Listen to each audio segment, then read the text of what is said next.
उन्हाळा संपला. उष्णतेत सुकावलेले आम्ही चार मित्र पावसाच्या सरीसाठी कोयना नगर येथे निघालो आहोत. आमचा पहिला पडाव रासाटी व्याघ्र प्रकल्प. हा महाराष्ट्र शासन समर्थित प्रकल्प तुम्हा आम्हासाठी अत्यल्प शुल्कात खुला आहे. वॉक आणि जंगल सफारी असे 2 ऑप्शन्स आमच्याकडे होते. आम्ही जंगल वॉकसाठी निघालो. इथे आपल्याला नाना प्रकारची फळं झाडे व इतर झाडे पाहायला मिळतील. आता हा पहा रातंबा, ज्यापासून आपणास मिळतो कोकम. ह्याचे फळ खूप सुंदर आणि तितकेच चविष्ट.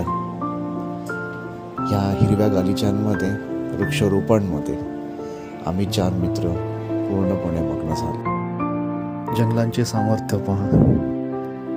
अचानक चंचल मन स्थिर होऊन जाते.